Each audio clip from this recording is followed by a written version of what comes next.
Black Talk Radio Network is made possible in part with help from the Black Talk Media Project, a North Carolina-based nonprofit engaged in the production and distribution of independent digital black media. Find out more by going to blacktalkradionetwork.com or blacktalkmediaproject.org and look for the menu tab, Crowdfunding Black Media. Black Talk Media Project, helping to provide you with new black media for the new millennium.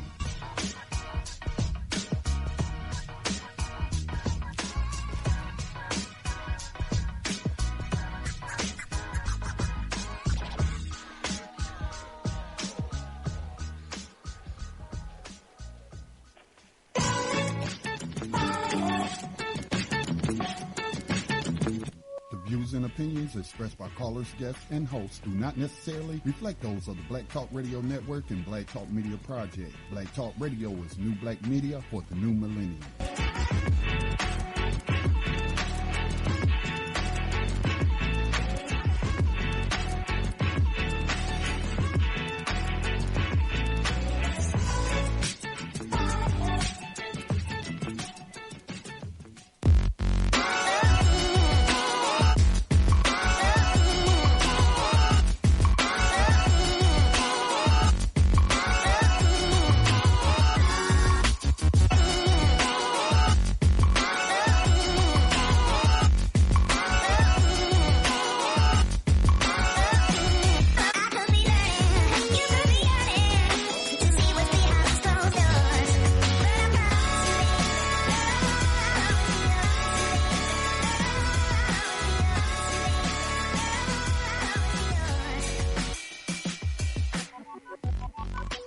Hey, everybody. Welcome to another episode of BIB Radio. This is on the Black Talk Radio Network. Tonight, let's see, it's June 2nd, 2016. Can you believe that we are already in the month of June? My goodness, this year is just speeding on by. I am joined by my co-host, Mr. Robert 11X Minor. Robert, are you on the line with me? Yes, I am, live and in living color. All right. Well, I'm so appreciative of you joining me tonight so we can bring this information about entrepreneurship to our listeners. I feel like I've been gone forever.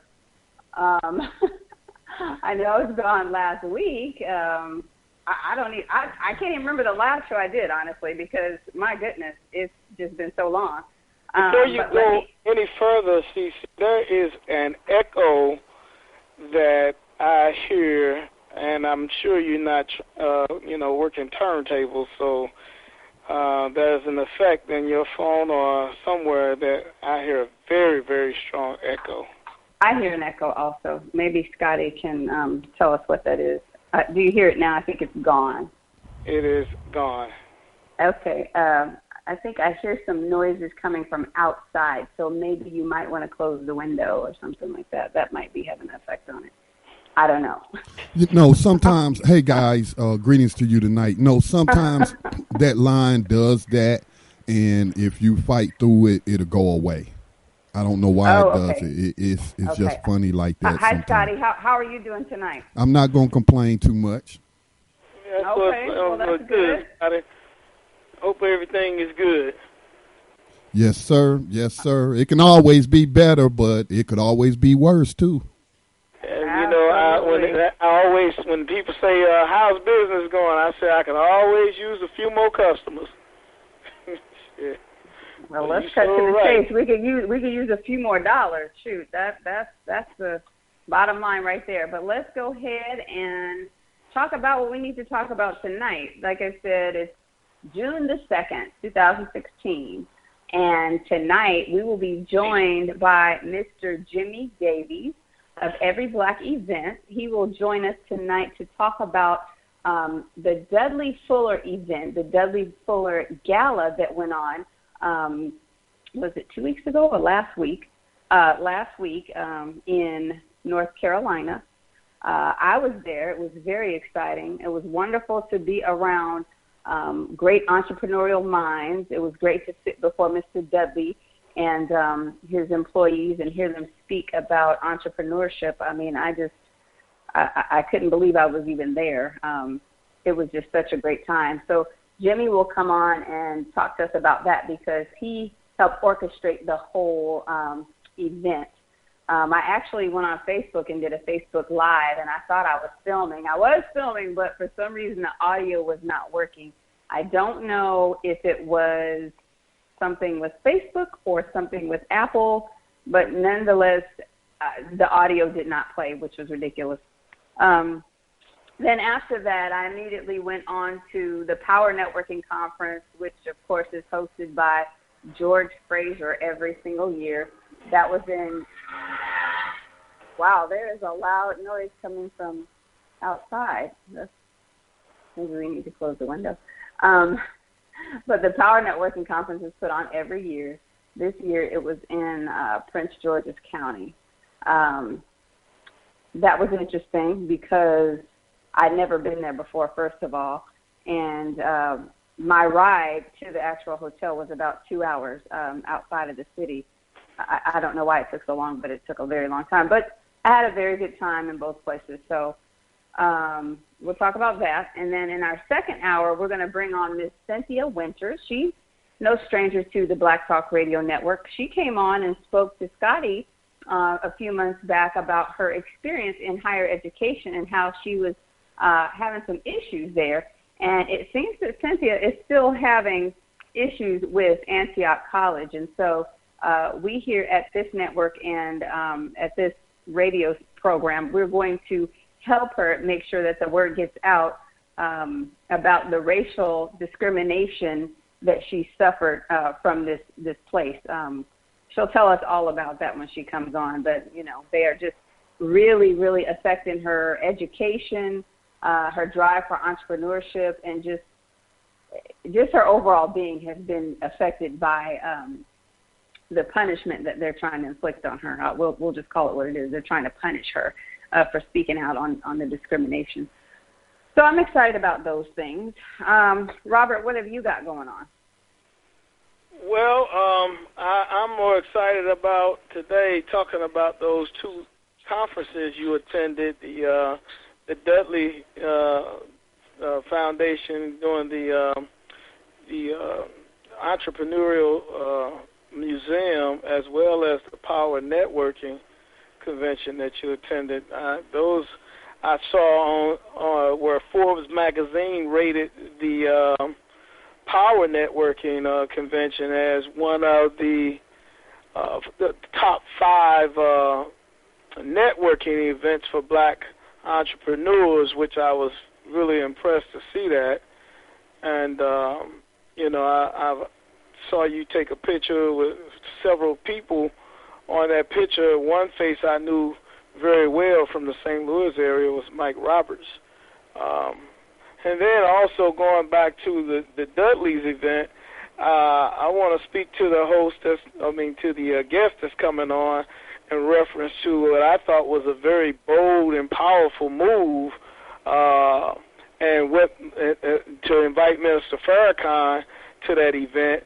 And I really want to know what inspired that invite to a entrepreneurial gala for, a museum for entrepreneurs. So I can't wait to talk to the brother when he gets on. Yeah, you will be so excited to talk to Jimmy Davies.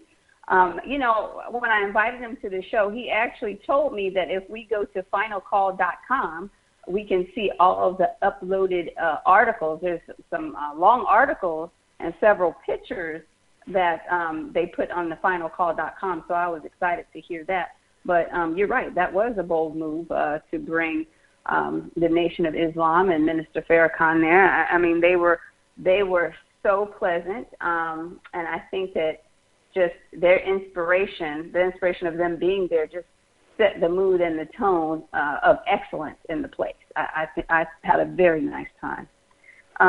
But let's see. Why don't we go ahead and get started? Again, our first guest is Mr. Jimmy Davies of Every Black Event. Jimmy will tell us about his business, what got him started in entrepreneurship, as well as his involvement with the Dudley Fuller Gala, or convention. So let's welcome him on now, Mr. Jimmy Davies. Hello, do we have Mr. Jimmy on the line? Hi, yeah, this is Jimmy. I just dialed in. Okay, how are you? I'm fine, and thank you for inviting me, for having me on your show. Excellent. So, Jimmy, tell us about your business. Sure. I've been in the computer field for nearly 30 years, about 28 years actually. And I started out, I was looking for a computer. I had a janitorial service, and I was looking for a computer to help me with my janitorial service, and realized I was in the wrong business, and I switched immediately. So for years, what I did is I provided training, computer training to people to teach them how to use software. And this was during the 90s for the most part, when no one knew how to use, Word or Photoshop or Excel, or all those things were new to businesses, so they had to really ramp up. And it kept me really busy. We were covering like 8 states, providing computer training to all types of businesses and government agencies. But around the year 2000, I started specializing in database development. And for one, I didn't have to travel as much, and the other, I couldn't keep track of all the new versions of every piece of software that came out constantly. So I started specializing in database development. But a few years ago, I really thought, I wanted to do something that I really cared about. Something that, I'd always worked helping other companies, other businesses, but I wanted to do something that I cared about, and that used my talents and skills that I've learned or honed over the years. And that's when I came up with Every Black Event. And Every Black Event is a website where you can go and either list your event, whatever events are going on in your community, or you can go and find out what other people are doing. And it's a national database. And if your event is free, like for nonprofits or churches, you're not charging the public, then I don't charge you anything to put your event on Every Black Event. But if there's a fee, then there's a modest $10 charge to put your event on my site. So I expanded from that and also created Every Black Nonprofit. So I started collecting every African American nonprofit that I could get my hands on for years, and I put those on the web so you can actually go and search to find out what black nonprofits are out there. And I think I've got almost 500 of them on the site right now, and I've got literally a few thousand more that I need to vet and make sure that they're still up and running, the websites are good, and that type of thing. So then it dawned on me, like the Every Black, that's kind of become my brand. So I just launched the Every Black Library just within days ago. And what I want to do there is tapping into my computer training skills. I want to teach people how to use all types of software through webinars. Now I also want to bring in some other experts in other areas like finance or social media, marketing, you name it, real estate. I want to bring on other people, so maybe that's one thing for the audience. If anyone's interested or has expertise in a certain area, I would like to have set up webinars for them on my Every Black Library site so that they can also share their information with other people.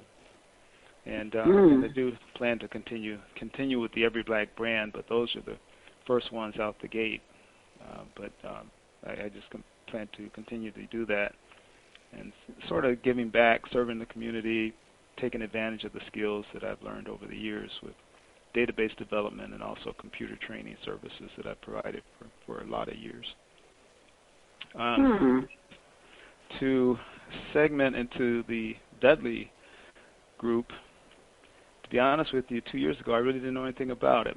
But last year, like I said, I decided to go out on my own again. Over the years I worked as self-employed, but then from time to time companies kept offering me jobs and I would take one or two.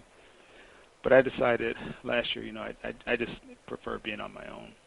So I went back on my own to develop my websites. And Dr. John Ray, who is a very close friend of Joe Dudley. Now, Joe Dudley, if your listeners don't know, Joe Dudley is of Dudley Hair Care Products. They have been in business for decades. They serve 14 countries. They've got beauty schools in Brazil and Zimbabwe, and also I think in D.C., and they've been very successful over the years. Well, John Ray is a very good friend of Joe Dudley's. he saw my website, Every Black Event, and sent me an email. They say he invited me up to meet with him and Mr. Dudley, and I'm like, well, who are these people? So I Googled them. And once I Googled them, I thought, oh boy, I need to go up there and meet with these guys. So that's what I did about 6 months ago, and I've been going every Monday since. Now, what he does is, and I'm just going to try to give you some background of how this whole event that happened a few weeks ago took place. What Mr. Dudley does is every Monday night, rain or shine, holiday, doesn't matter, he opens up his home to any African-American entrepreneurs that want to learn. And his thing is that he said he wants to give back to people while he can. He's been very successful, and he doesn't charge anything for it. He just wants to give back and share the knowledge that he has gathered over the years. So every Monday night we meet at his home, we read a book, or we discuss different business issues. Sometimes we'll have presenters, and on top of all of that, he feeds us dinner, and then we network. So you really can't beat it, and all you have to do is just go and be there. Well, one of the people that Mr. Dudley helped, oh, by the way, too, Mr. Dudley he didn't start this Monday night meeting. His mentor, by the name of S.B. Fuller, who was born in 1905, actually mentored Mr. Dudley.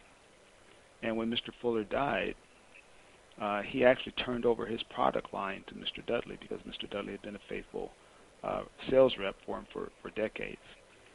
And Mr. Fuller also mentored people like John H. Johnson of Jet and Ebony magazine. When John H. Johnson was first creating Jet and Ebony, in order to help him with the sales, Mr. Fuller already had a sales force. So he had his salespeople sell Jet and Ebony as well when they were out selling hair care products. And that helped John H. Johnson get started. He also mentored George Johnson of Johnson Products, like Ultra Sheen. And what I learned, too, I was surprised, he also mentored, believe it or not, a young white lady named Mary Kay to help her get started. This is all through S.B. Fuller. And Mr. Dudley, once S.B. Fuller passed away, Mr. Dudley promised him, or before he promised him, that he would continue that legacy of helping other entrepreneurs. So Mr. Fuller did it every Tuesday night, I think at the time, and now Mr. Dudley does it every Monday night. But this meeting has been going on for 80 years. Wow. Now, one of the people that, I know it's a really long history, one other thing to throw out to your listeners is that during the bus boycott, Dr. Martin Luther King came to S.B. Fuller, and they discussed what to do. Now, S.B. Fuller's, his approach was, let's just buy the bus line, and then we can go wherever we want to go. But Dr. King decided not to do that. But one of the people that Joe Dudley mentored was a man by the name of Emilio Guevara. We call him Tony. And he took Tony in when Tony was only 19 years old. And basically took him off the streets and made a successful businessman out of him. Well, Tony worked for Mr. Dudley for years and then went out on his own. It's been very successful. And he met with Mr. Dudley last year, and he realized, he always wanted to do something for him. So he came up with the idea, he said it had been bothering him that all of our black entrepreneurs, our leaders, they pass away, and we don't hear anything more about them. And a lot of our young people don't know anything about them.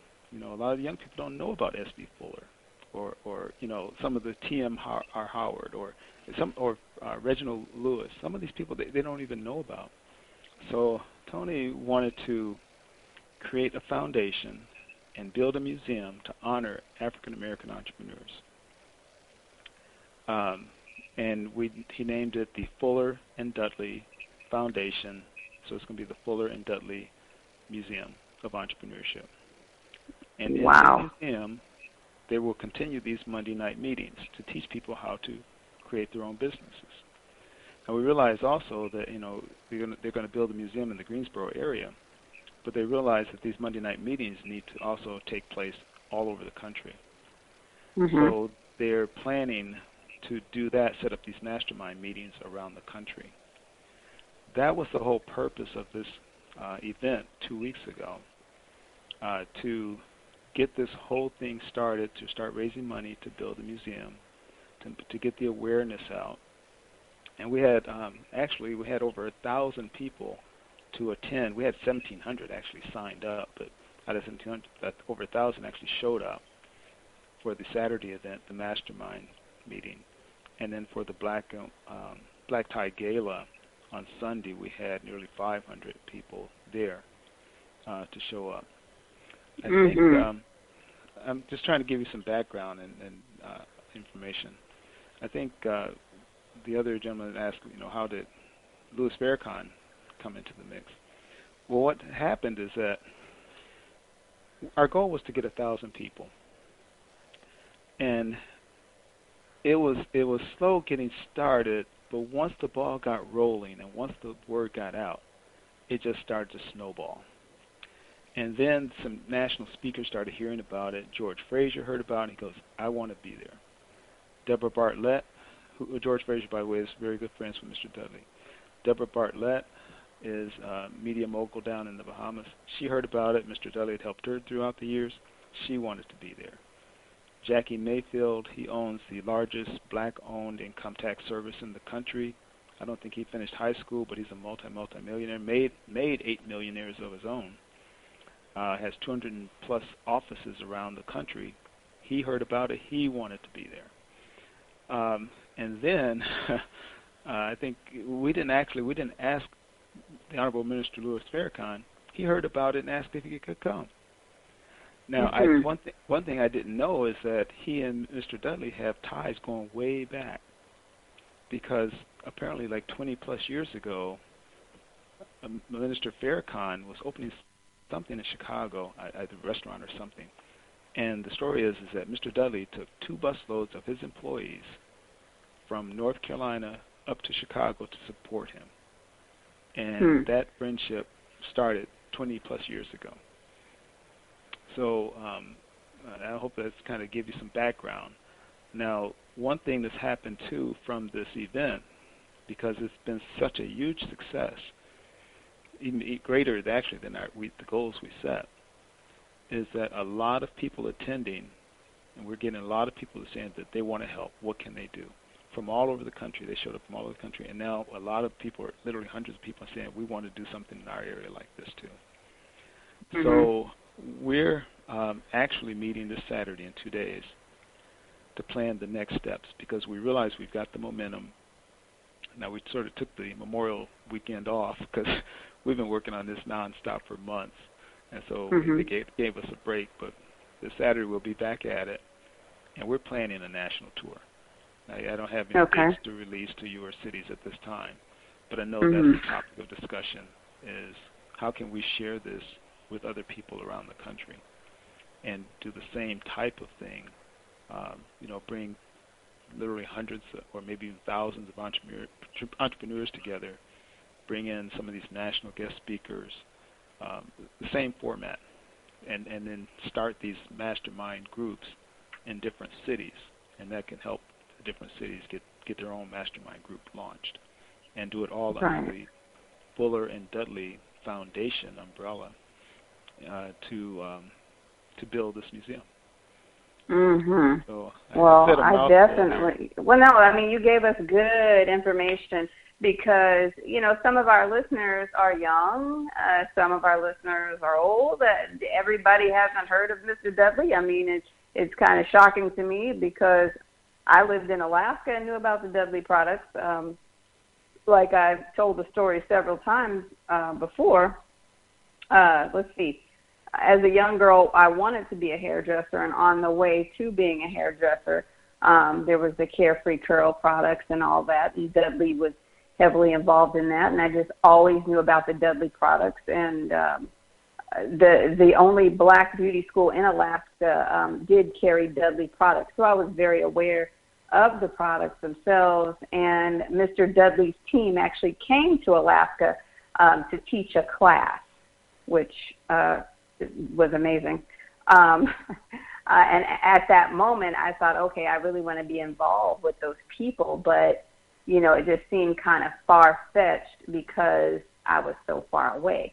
But here I am, 20-something years later, wanting, just like everyone else, to be involved with the next move, because I was at this event. I am a witness that it was a great event. I mean, there was just such great momentum there. I mean, just everybody was so warm and welcoming. It was a great feeling. There was a lot of people there, but it still felt intimate, you know. Yeah. Especially when we were able to go to Mr. Dudley's house and he made us read a book. I was like, okay. I went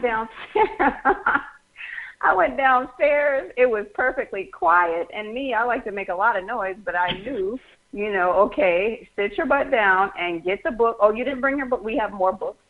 So sit down and read page 23 to 38 or whatever it was. And then afterwards, we had a great discussion. I mean, that was priceless. Everybody should involve themselves in the Dudley Fuller building of this museum, because just the little bit that I saw in that event, I can't even imagine how great this museum is going to be. I was just so excited about that. And you know what, Jimmy? Let me tell you thank you for inviting me to that. I mean, I would not have known about that unless you told me. Well, you're quite welcome. Glad you could make it. Yes, that was excellent. But you're very right about the books, and Mr. Dudley always says, you know, readers are leaders. You know, if you're not reading and being informed, staying informed. And what we actually did is we gave away almost 500 books at the gala. To everyone that came, got a book, got a copy of the S.B. Fuller book, who mentored Joe Dudley. I actually bought another one, so I have two. Okay. Yeah, it was just that good. I mean, I don't know. I mean, I of course, like I said, want to be involved in the next stages. I would like to come to North Carolina at least like every other month and come sit in his basement like everybody on Monday and read a book and attend the mastermind group, because it was just that great. The only problem is we started out in his conference room. And then where we met when you were there, we actually met in his garage. We had to clean out the garage and set up chairs.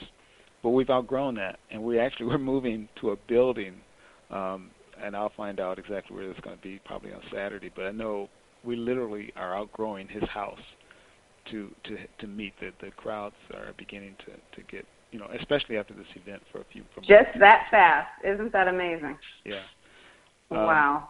And the kind of the way it works, well, there's three things that takes place here. One is, again, the building of the museum, but the other is the institute, which will be housed in the museum to teach entrepreneurship. And the third thing that's very critical are weekly meetings every Monday night, weekly meetings in the different cities. You need all three. You need that constant support and networking of your peers. And then wherever the cities are, it will be Skyped in or live streamed in one way or the other from Mr. Dudley's to the different cities. That's what we plan to do once we start setting them up in different cities. One other thing I too just wanted to mention about Mr. Dudley is that a lot of the companies, hair care products companies, most of them are actually owned by L'Oreal now, or a company in France. And they offered Mr. Dudley literally he said $175 million to sell out. Whoa. But he didn't want to do it. He said because if he sells out, he can't help people. You know, the whole purpose of his business is to continue to help folks. He said he would do well, and L'Oreal would do well, but you know, he couldn't continue to help people, so he refused to sell. And he said they came at him several times, really hard, to try to get him to sell out, but he said he's not going to do that. Well, you know, I have to commend him for that, because how many people do we see selling out every single day? Right. And how far ahead would we be if people didn't sell out? I mean, there's so many ways that we do sell out. You know, we don't keep our talents circulating those black dollars in our community. But Mr. Dudley decided not to sell out, and that's because he's looking beyond himself. He's looking to the future generations to be able to reap what he's received from Mr. Fuller, and that is really, really important. Wow. You gave me some information I didn't know. That's excellent. Oh, okay. And also his daughter now, Ursula Dudley Oglesby, I believe her last name is. She runs the company day to day now. Okay. She because Mr. Dudley, he's 79, but he's still active. But she runs the company on a day to day basis. So it's actually passed down from the first generation to the second generation. Oh, Jimmy, we got a little commercial break right now. We'll be back in just a second. Everyone, you're listening to BIB Radio on Black Talk Radio Network.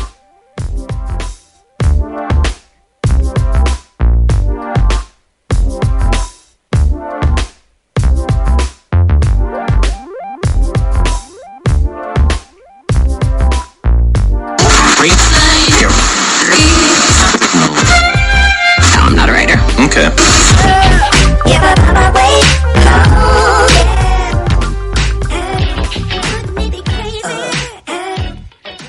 Black Talk Radio since 2008, providing new black media for the masses.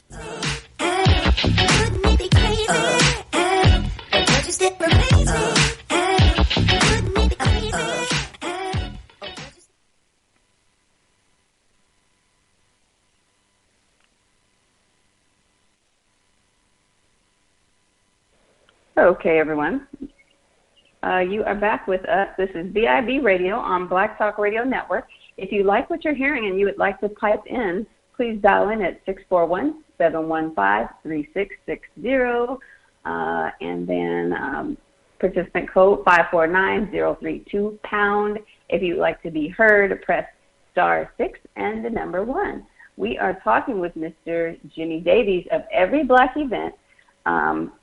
He attended, along with myself, the Dudley Fuller, or Fuller Dudley Gala in Greensboro. No, not Greensboro. Where was it, Jimmy? I was in Greensboro. Winston-Salem? Winston-Salem, and Mr. Dudley lives in Kernersville. There you go. Okay. So it was in North Carolina, let's just say that, okay?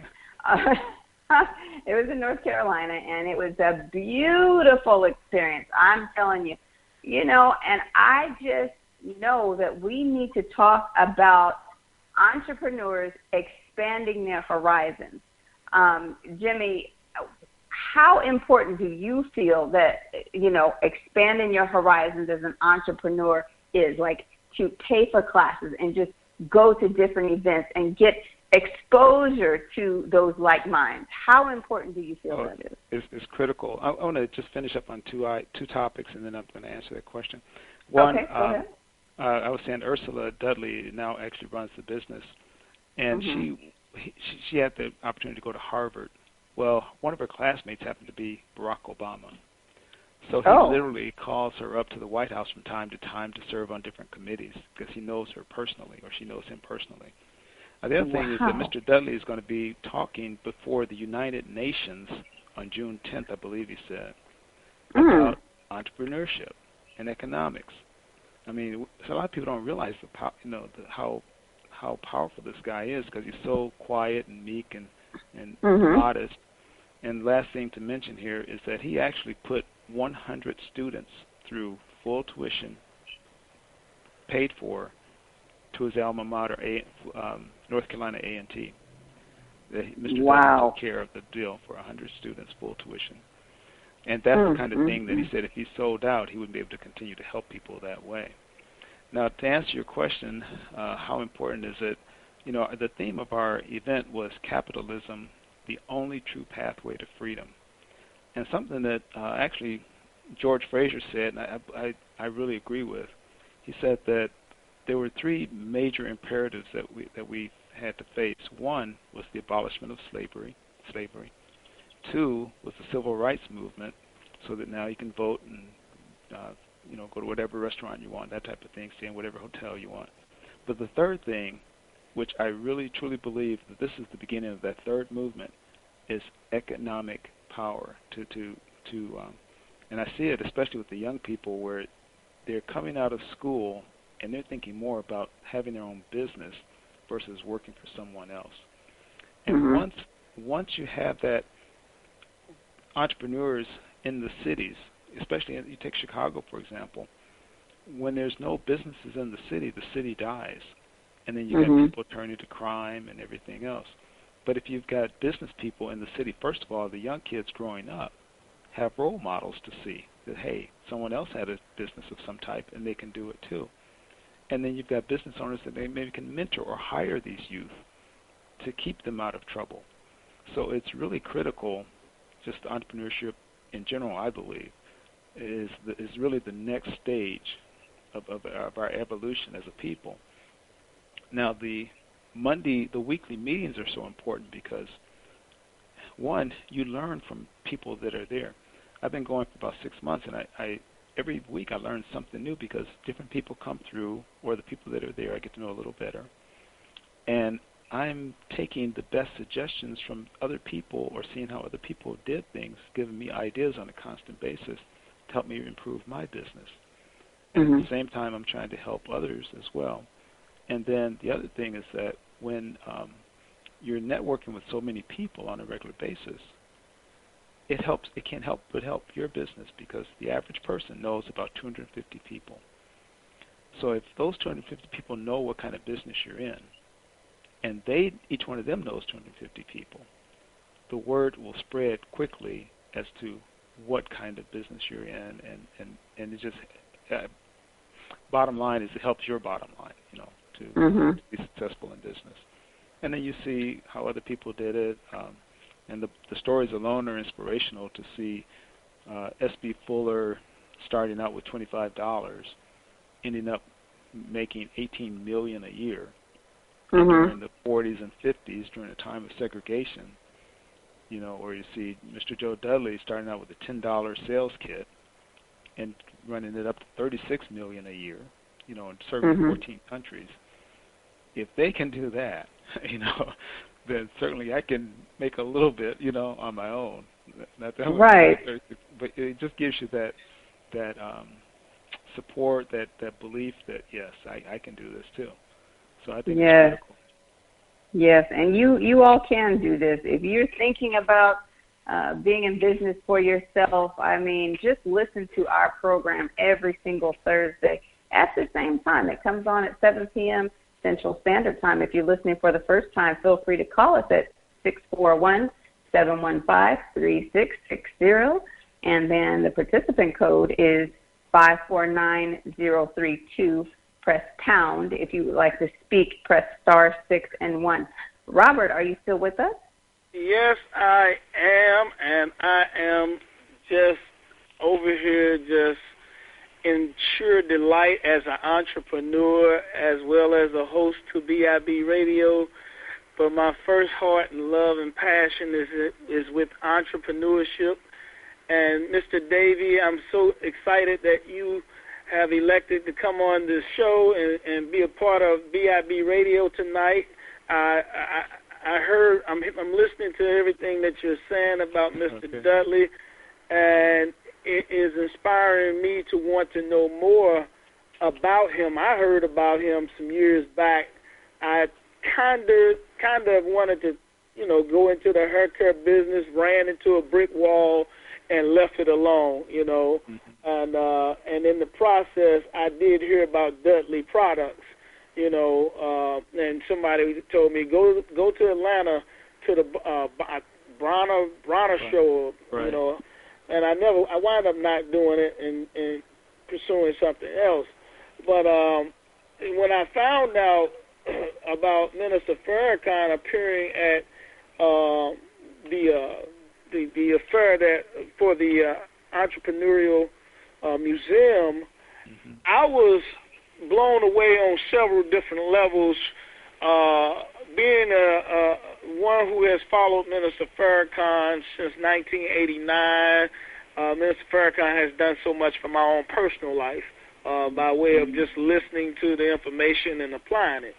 I've also come to recognize that in the political arena, he is the litmus test for most politicians. If you like him, then your career is going to be trouble with, with the establishment, and if you denounce him, then they accept you. So for me to hear that, he was going to be, a keynote speaker, all kind of questions went on in my mind, like, wow, okay,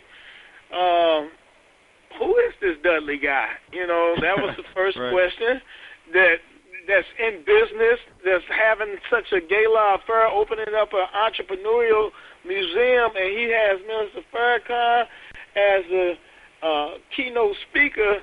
Well, that spoke volumes to me about Mr. Dudley. Yeah. So I said, that's a free, capital F, capital R, capital E, black man to be bold enough and courageous enough to have Minister Farrakhan as a keynote speaker at his event like that. I thought that was very courageous, and I just automatically said, he got my support. Whoever Mr. Dudley is got my support.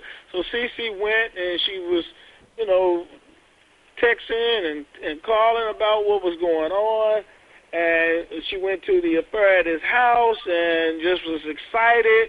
Her excitement, I'm all the way in St. Louis, I'm excited listening to her being so excited about, the whole event and the people that she's meeting. And now to have you on the show, it's just, for me, it's just a beautiful thing because, again, I say entrepreneurship for me is that's my life, that's my love, that's my passion.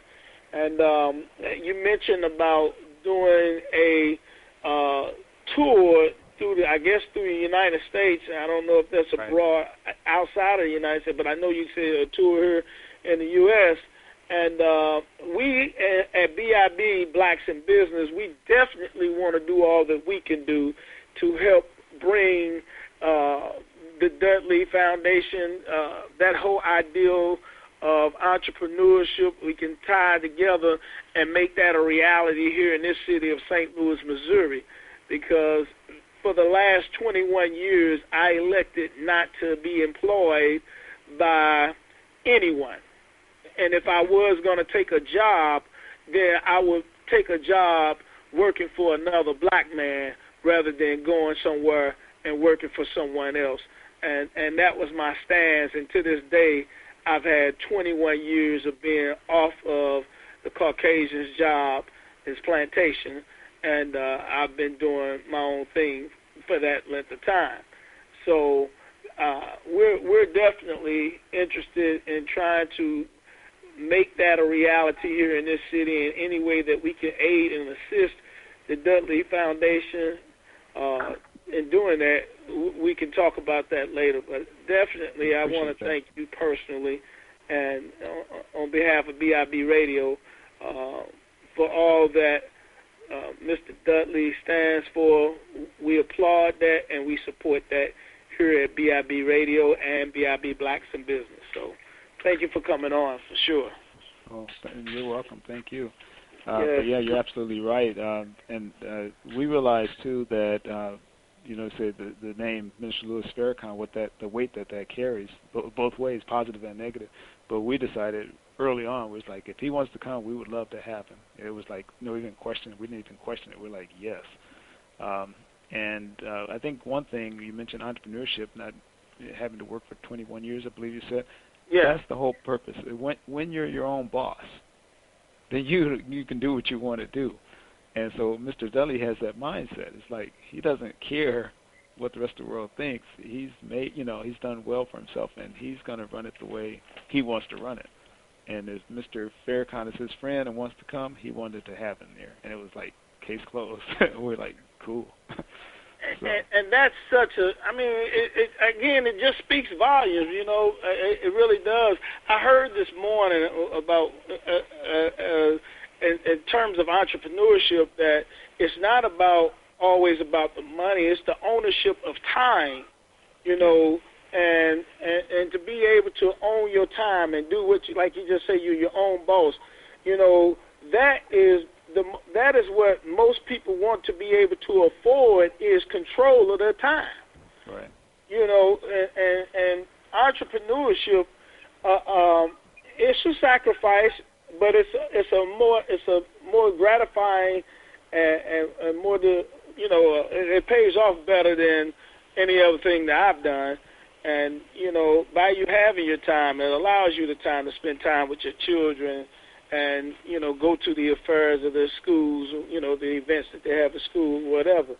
But, you know, again, it's just with the whole Mr. Dudley and Minister Farrakhan, you spoke about how when Minister Farrakhan opened up the Salon restaurant in Chicago, you know, stuff like him taking 2 busloads to Chicago to support Minister Farrakhan, you know, these are stories like that, you know, it may not be big for Mr. Dudley because he knows what it takes to run a business and what we need as business owners. We need support. So that is a huge thing, a huge example of what I always refer to as aiding and assisting one another to success.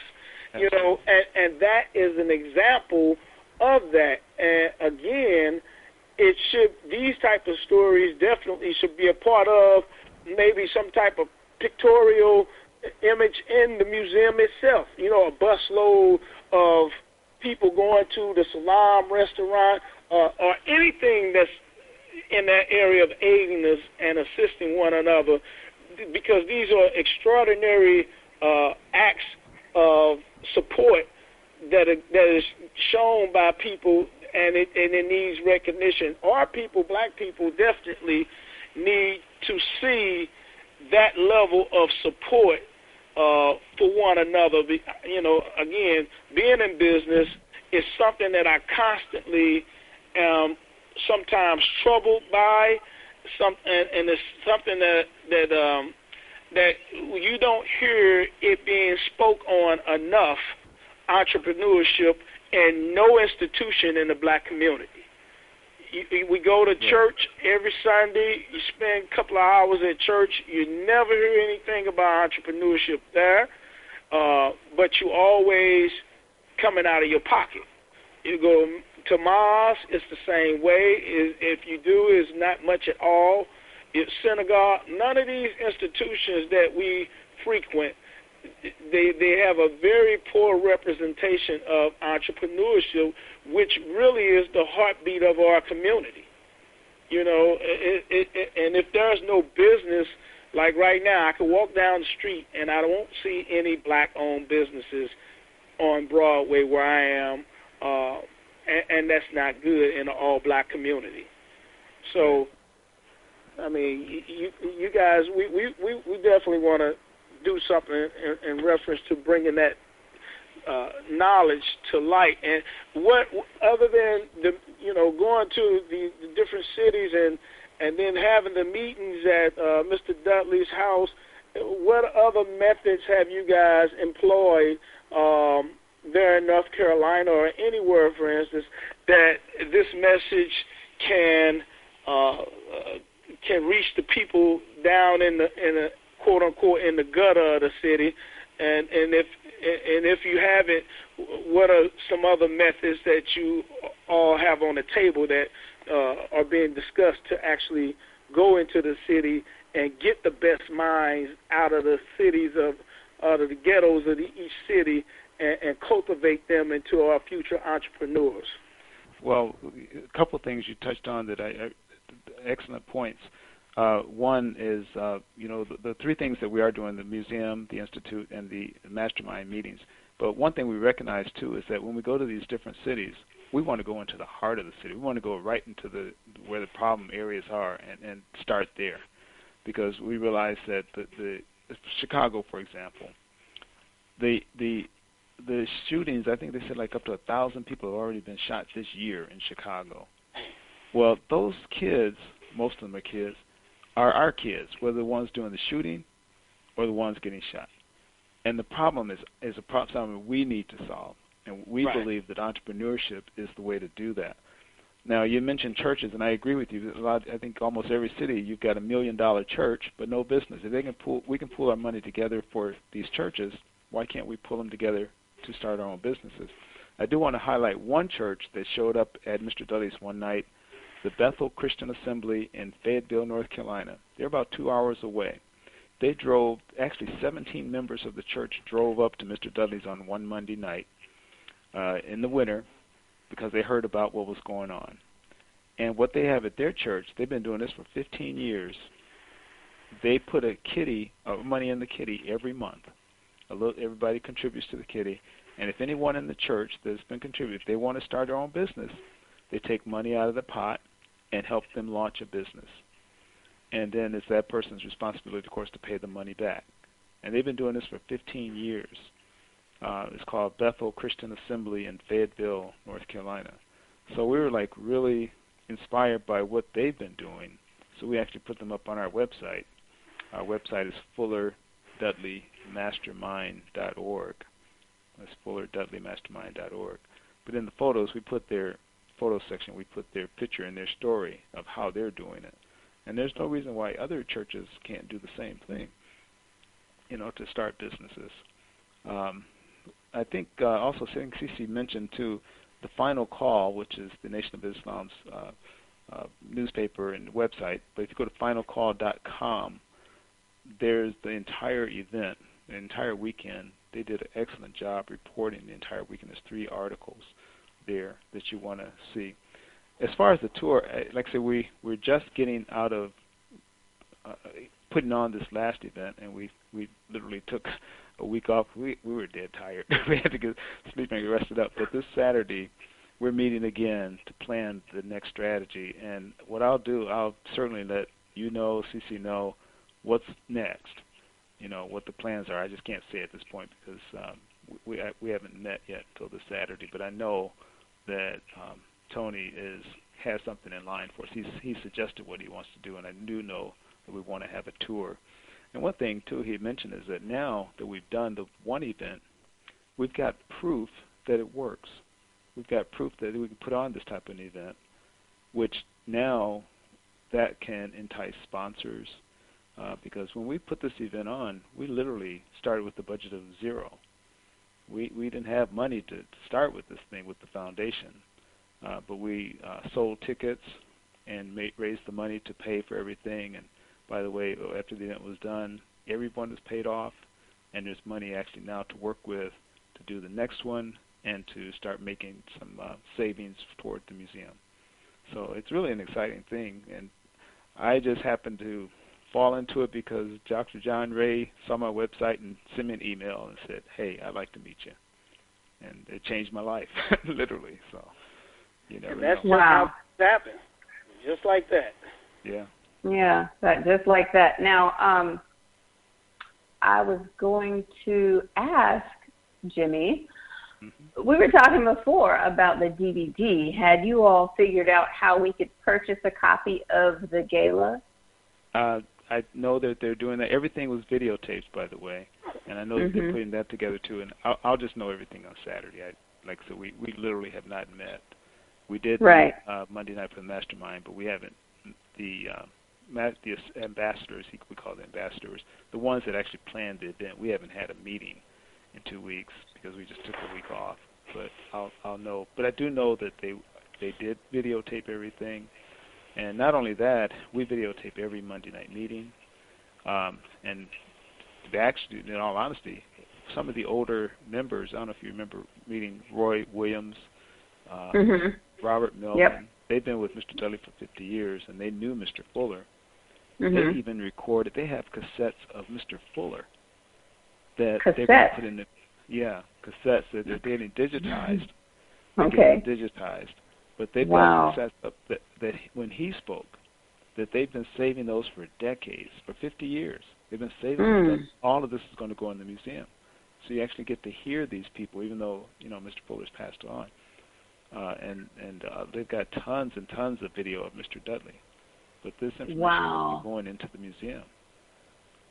That is excellent. And do you know how people can donate to the museum being constructed? Yeah, actually, we still have the Eventbrite site where we were purchasing tickets, but we have one part of the Eventbrite where you can actually make donations. If you go to Eventbrite and type in Joel Dudley, it'll bring up the page. Okay. And so they just go to the Eventbrite, type in Joel Dudley, and then there'll be a portion of donation. Yes. Okay. Well, that is excellent because, I'm telling you, every time I go out as an entrepreneur and I network with other entrepreneurs, it's like a breath of fresh air. I feel right at home. I feel as if I'm literally being fed versus being suffocated. I mean, we all know what that's like. If you've worked on a, quote, job, I'm not knocking jobs. Some people are great at them. Some people love them. But for those of us that don't like a traditional job and like the experience of running and owning your own business and having your own free time, actually networking with people of like mind is just a breath of fresh air, like I said before. So it doesn't really get any better than that event. And then coupled with going to PowerNetworking right after that, I mean, that was everything for me. I can imagine. Yeah, so, I mean, I go to PowerNetworking every year, but just to have the two experiences back to back and to be able to be blessed to hop from one city to the next, I'm telling you, that was something else. But what we're going to do is, I'm going to put this on audio podcast here at BIB Radio. We are developing our travel agent license. So as these events are coming together, we will be able to put together packages for those that would like to attend. So we will have packages for the hotel and the airfare and the car rental. And I'm happy to facilitate that for people that would like to engage in that. So I'm excited about that next venture. Well, I think that's fantastic. And actually, I need to talk to you because I would love to have your information on every Black event. So, absolutely. About the events, you can book them for the travel and hotel. Absolutely. Yeah. Well, we work together. We'll definitely get that stuff done. Callers, if you're listening to us by phone or internet, if you like what you're hearing, please dial in at 641-715-3660. Participant code 549032. Press pound. In order to be heard, press star 6 and 1. Okay. So, Jimmy, any last closing words for our guests? Let everyone know how to get a hold of you and get onto your site again. Yeah, again, my site is everyblackevent.com. That's the main site, everyblackevent.com, but I also have Every Black Nonprofit and .com and everyblacklibrary.com. My email address is jimmy@every.black. Or jimmy@everyblackevent, either one, .com. Jimmy@every.black or jimmy@everyblackevent.com. Because I had so many Every Black sites, I realized I need a generic, so I've got jimmy@every.black. It's easy to remember. Okay, well, we got to make life more simplistic. Now, let me ask you really quick. Have you joined our Facebook page called BIB Radio and also our BIB North Carolina page? I'm not sure, but if I haven't, I'm going to check it out right now. Okay, well, perfect. Yes, make sure that you join us so that you can post any upcoming events there, invite people to your site all the time.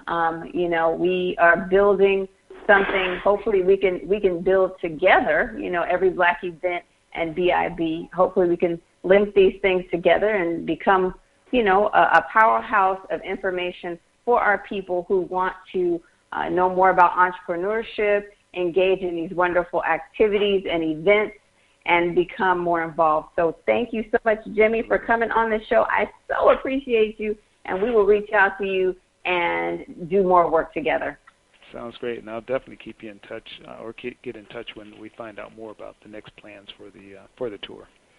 All righty then. Well, thank you so much. Robert, any last words? No, we appreciate you coming on. Thank you for sharing the information and enlightening us about Mr. Dudley, the history, and hope to have you back on again sometime. Meet you in person, myself personally. Absolutely. Appreciate it. All right. Well, good night, Jimmy. We will talk to you soon, okay? Okay, good night. Good night.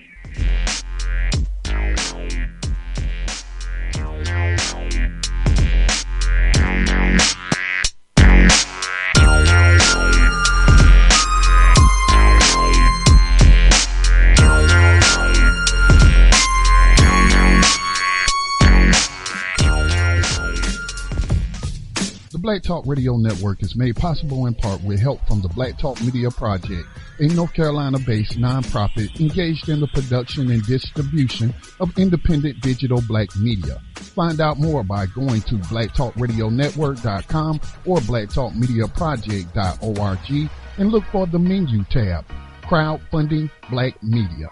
Black Talk Media Project, helping to provide you with new black media for the new millennium.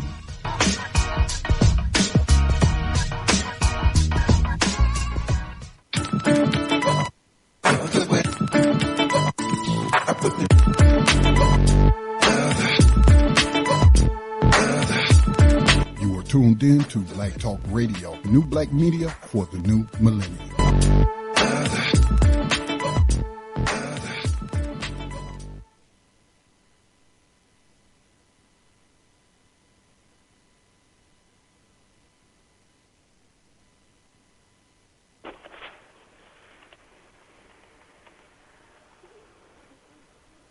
CC, are you there?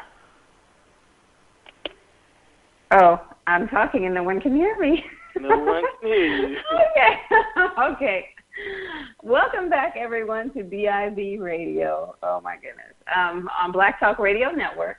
If you'd like to dial in, our number is 641-715-3660. Participant code is 549032. Press pound. If you'd like to be heard, press *6 and the number 1. We just had a wonderful time talking to Mr. Jimmy Davies of every black event.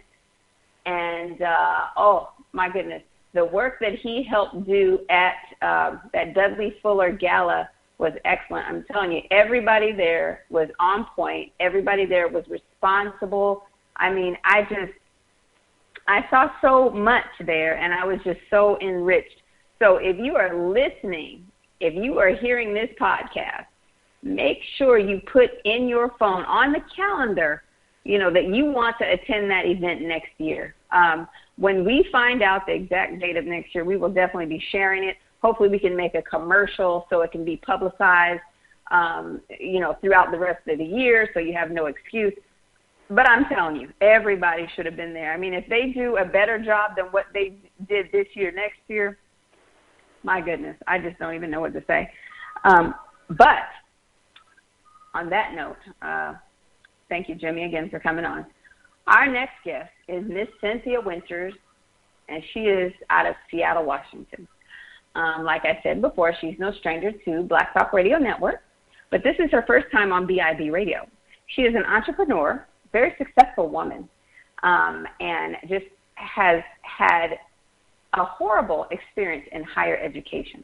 We're going to talk to Miss Cynthia Winters and find out what in the world is going on at her college, Antioch University. I mean, you guys are going to be astounded by this story.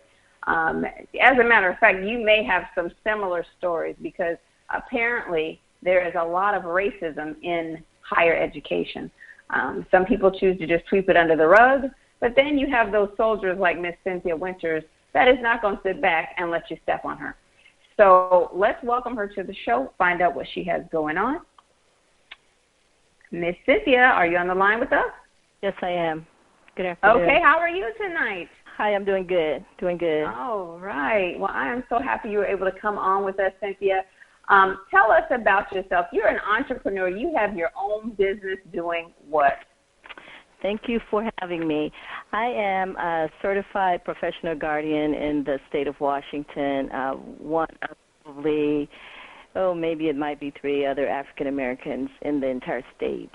So I have a caseload of about 30 to 40 people where I monitor their placements and handle their financial affairs.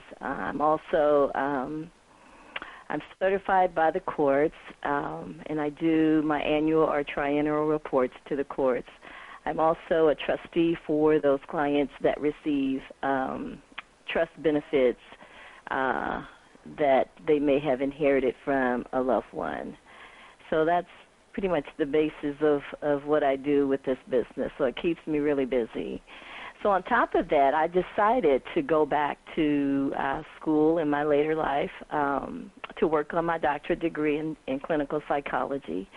I elected to go to Antioch University, Seattle, as there are no HBCUs in this area, because it was designed, or so it said, it was designed for the working adult. So, like I said, I do work, but I also wanted to go back and get my doctorate degree. I obtained my master's degree from Norfolk State University in Norfolk, Virginia. So it took me a few years to try to decide what I wanted my doctorate in. So I started Antioch University, Seattle, in fall of 2011. And being that I am also working, I attend on a part-time basis to do my classes. So in winter quarter, which was in January of this year, there was an assignment where we had to do 3 papers, and 2 of the papers were related to articles that the professor had listed that we could select from and then write kind of a reflection paper on those articles. And then the final paper was a paper that was a biopsychosocial paper that dealt with the environment and how it applied to the different things that a person would experience from a psychological perspective. So I wrote the paper, and the paper was about 15 pages at a minimum. So the paper was written and submitted. The instructor graded the paper. The instructor posted my grade the very next day. I got a great evaluation. The school is credit or no credit. There's no letter grades. So I figured, I had already passed the class and I was done. So that happened on about March the 11th and 12th. And then on March the 21st, I received a letter from the instructor to say, unfortunately, I have found plagiarism in your paper, and so therefore I am going to have to send you to an investigation. Wait a minute. What is plagiarism, Cynthia? Well, she's saying that the information that was written in the paper was not cited. I didn't give credit to the appropriate source. The documentation in the paper looked like it was copied from somewhere else and not appropriately cited. So it's taking someone else's information or written documentation and claiming it as your own. But didn't you say the paper was graded? Oh, yes, it was graded. And she went through the paper. She used, I think, Word, because there were edits throughout the paper. So she reviewed the paper, the entire paper. She reviewed the entire paper, yes. But she said it just nagged at her, so she needed to go back and review the paper again. So your paper, out of how many students? Your there paper were about 16 students in the class. I was one of 2 African Americans in the class. So, but for some reason, my paper nagged at her to where she had to take further steps in reviewing the paper after she had graded the paper and posted the grade. Yes. Yeah. Yes, that sounds a little bit, it sounds a lot of suspicious. It sounds very suspicious. Yeah. Cynthia, what is this about? Because I remember, you were on Black Talk Radio Network talking about another instance with this college. What is this all about? What are they doing? Well, one thing, I don't think they know what they're doing.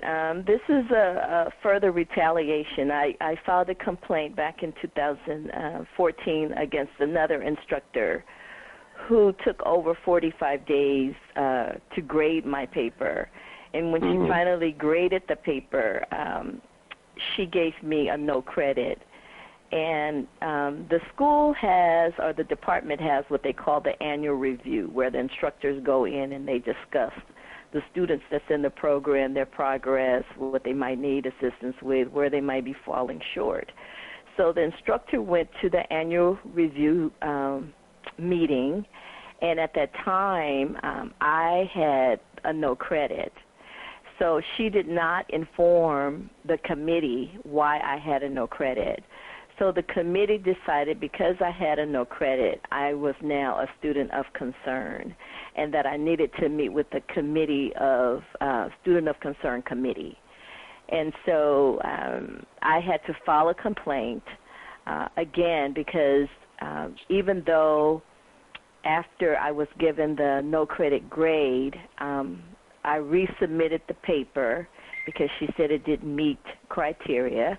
I resubmitted the paper. The paper was graded in like November.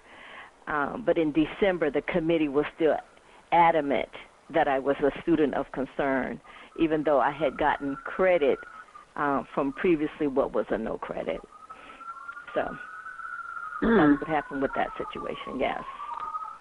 So I did file with the Office of Civil Rights on that matter. The person that was the investigator for the Office of Civil Rights allowed the school to give really lame excuses as to why things happened the way that they happened. So, for instance, in the situation where this teacher gave the no credit, the dean of the department said, oh, well, the keys are really close to each other. So when the teacher got ready to give the grade, she accidentally hit no credit instead of... They didn't say that. No, they didn't say that. Yes, they did. These are doctoral level, supposedly professionals. Oh, no. There are no African-American professors in this department at this institution. There's one East Indian staff that wants to lay claim as the person of color. I've informed him he can't speak for me. He can speak for whoever he is, but he can't speak for me. So, like I said, there's no representation of African Americans within the faculty in the psychology department at Antioch. Yes. Oh my goodness. Yes. So, Cynthia, what has I commend you for still pushing on through this, because a lot of us would have been like, F this. Yes. I'm not doing this. These white people are crazy. Yes. And yada, yada. But yes. I remember when this stuff started way back when, and I'm like, oh, my gosh, was that 2014? It seems like it was yesterday. Yes, it does. And here we are again. Yes. So again, I filed the complaint. I think it was March 2014. I filed the complaint with the Office of Civil Rights. And in the meantime, in between the time that I was sent to that committee of concern, they tried to sway me over. And what I mean by that, the dean ended up giving me a letter of apology for the behavior of her faculty in March of 2015. And then in June, the board gave me a certificate of outstanding achievement. And that was just kind of like, okay, leave things alone. We got you, right? Okay, so I will allow the Office of Civil Rights to say what they're going to say. And then I thought things were kind of settled out. So they call a truce. You want to give me these apologies? I'll accept them. So in September 2015, there was the 2014-2015 annual review time. So at this time, mind you, in June I got a certificate of outstanding achievement. But in September at this annual review, I get a pass with the verbal. which was very petty. One comment was you submitted your e-portfolio, or you updated your e-portfolio late or had to be reminded. My e-portfolio was sent in on time. It said also that I did not turn in my clinical documentations to the schools, to the director of clinical training, and that happened because they notified the wrong person. I wasn't doing clinical training, so they put information about another student on me. It wasn't even me. It was another student that had a similar name but wasn't me. So I challenged them on that, and that was like in, November 2015. So I was late writing my rebuttal back to the Office of Civil Rights, and it wasn't really major, so I tried to just kind of put them on notice that I'm still around, I'm still watching you guys, and you need to just make sure you leave me alone. Well, that wasn't enough. So back to winter quarter of this year that started in January, like I said, I wrote those papers. And after the instructor graded the paper, she decided to then, claim plagiarism. So then she sent me to an investigation and met with her, with my support person. And she said, I'm really supporting you. I really want to see you successful. I really liked your paper. And it's just unfortunate that, that there was this little bit of writing in your paper that kind of sent up some red flags. So she used a software tool called Turnitin. Turnitin measures similarity. It's a similarity check. And doing my research, found out that Turnitin is not to be used to detect plagiarism. Turnitin is to be used to enhance a student's writing. And then found out later the school doesn't even own a contract to use that program. So where the instructor went to get her data, I'm not sure. Wow. So she then referred me back onto the chair of the department. The chair decided he didn't want to deal with it, so he sent it to the student service chief academic officer, who held about four different positions within the university. And that person... That seems like a little conflicting. Oh, but it was. It was and it is.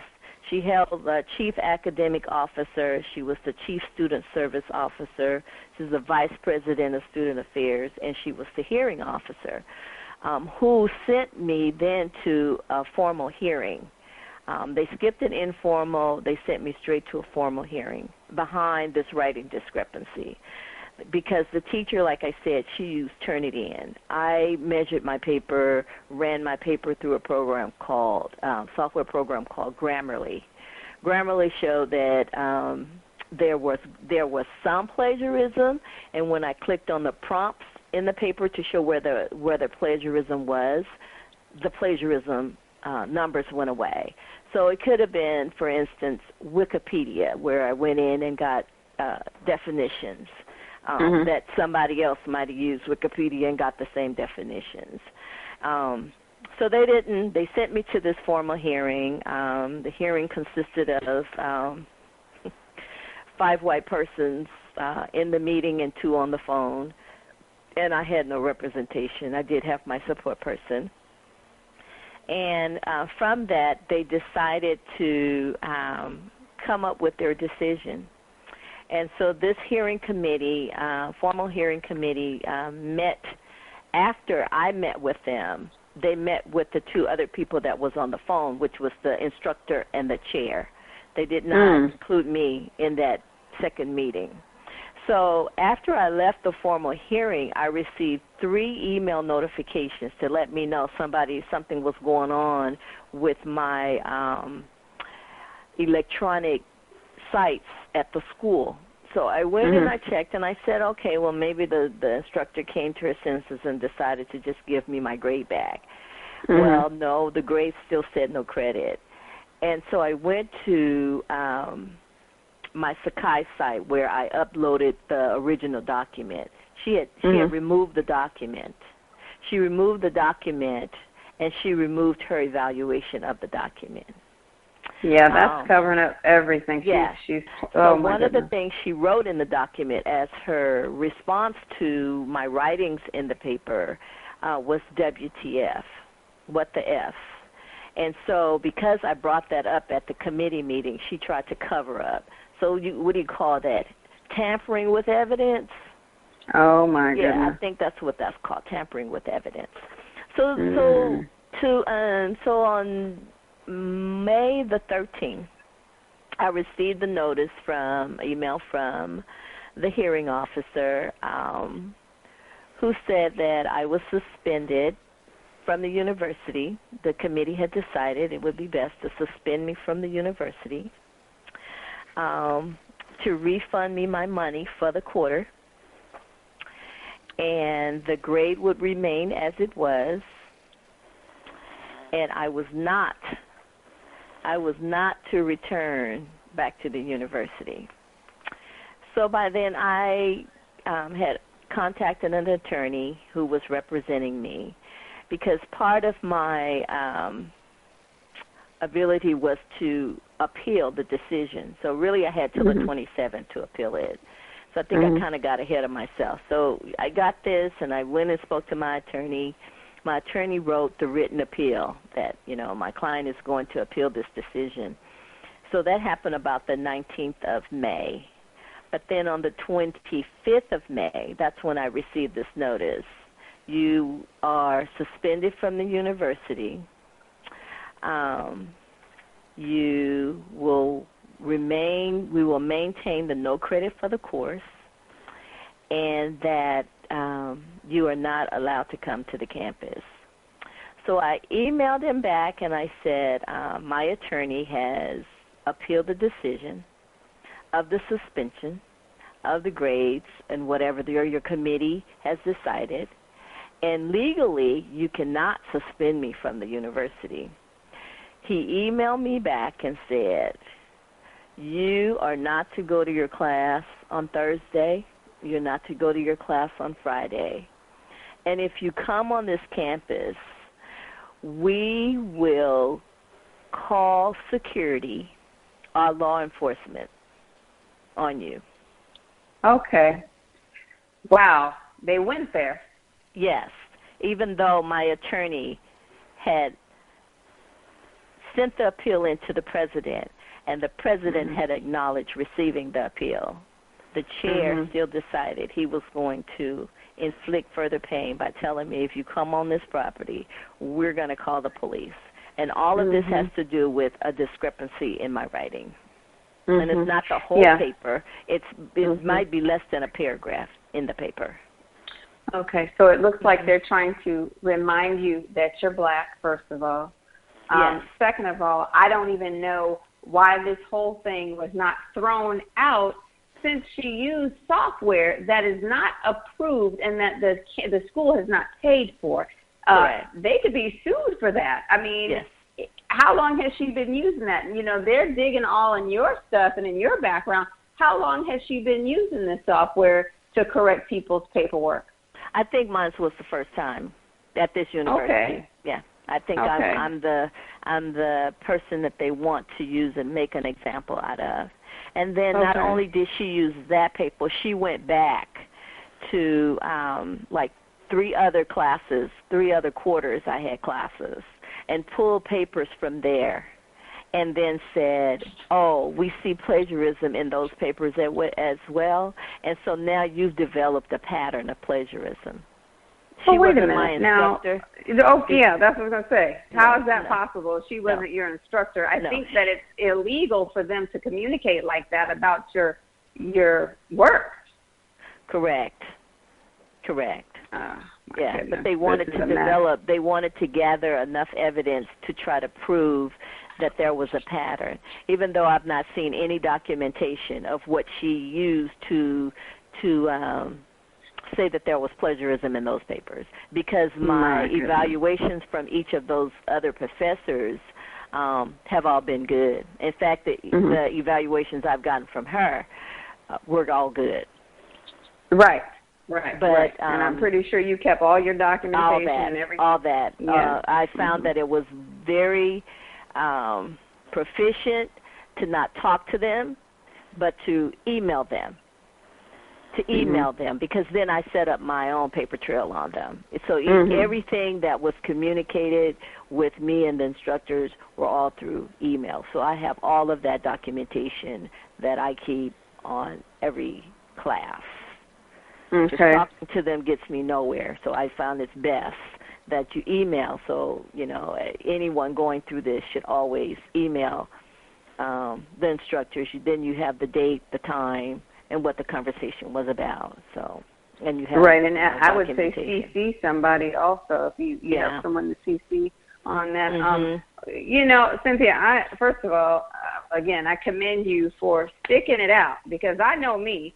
Once I see the craziness, I'm like, oh my goodness. Because I remember I had like my first quarter of college, I was going to go for a human services degree. And there's a woman at the college, you have to deal with her. You just have to. I have no problem with her. But immediately I saw, first of all, in human services, there are a lot of people who were dealing with drug and alcohol issues. So that's their passion. That's fine. That's great. That's fine. But I was like the only one that did not have a previous drug and alcohol problem. So it was like she looked at me a little bit different and was trying to be very difficult with me. Now, she would be speaking and walking back and forth and pacing and walking, and I was a new student, so I had my little laptop and I'm trying to type as she's talking. I'm taking notes. And one day she spun around and came up behind me, like an inch away from my ears, and said, "And what are you doing?" Wow. I was like, I'm taking notes. And from then on, it was downhill. I don't know if it was like, well, who do you think you are taking notes? I don't know what it was. I just saw right then and there was a continual issue with this woman. So, I think these people are kind of like police officers, where before they didn't have any power, and then they get their doctorate and masters and all this, and then they feel like they want to squash you like a grape if they have to. They want to play this psychological game with you. They want to destroy you so that you feel like you're nothing and you won't move forward. And you are still moving forward. I am moving forward. So proud of you. Yes. I'm so proud of you. What is your plan now, Cynthia? What are you planning on doing? They've created a hostile environment, so my plan is not to return there. I would be doing myself great injustice. I have filed a complaint with the Office of Civil Rights based on race, age, gender, and retaliation. And I'm also working with an attorney in the Seattle area because they have failed to respond to him. They failed to follow their own policy. And so that if I had to, tell the listening audience someone that might be dealing with this, know the policy of the department, know the policy of the school. These guys write the policy, but they don't want to live by the policy. And so one of the other things that happened after all of this occurred, so I think last week, this instructor was appointed to co-chair of the psychology department. So she got like a promotion for causing all of this drama, because really that's what it is. And so which is another thing in my favor to make note of as I go through this policy. So through this procedure. So no, I'm not stopping my fight.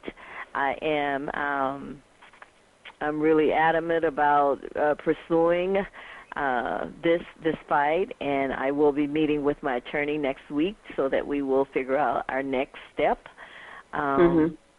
I will be looking into another doctoral program because I only had like another year or about a year and a half to finish my coursework.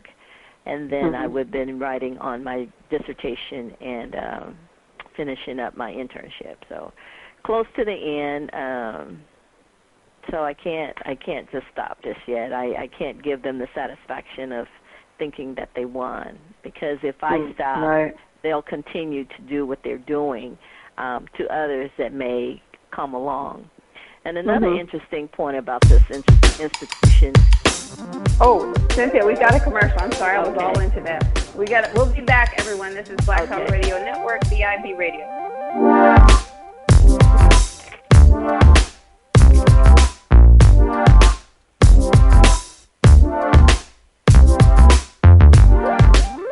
The world will soon place you and your family members under geopolitical, economic, and social unrest. Are you ready? If your answer is no, then this is the opportune time for you to become informed, aware, and prepared for soon coming events. For only $25 per month, become educated in the area of precious metals and disaster preparedness for your home and businesses. For more information, email wolf6pack1@gmail.com. Because becoming an entrepreneur is very empowering, we would also like to encourage you in firing your boss. Learn the wonderful opportunities in the Forex market. Find out more about these proven strategies at www.imarketsliveinternational.com. The time has come that we become empowered instead of exploited.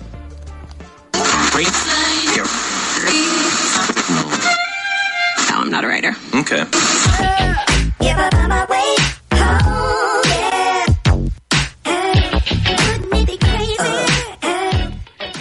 Black Talk Radio since 2008, providing new black media for the masses.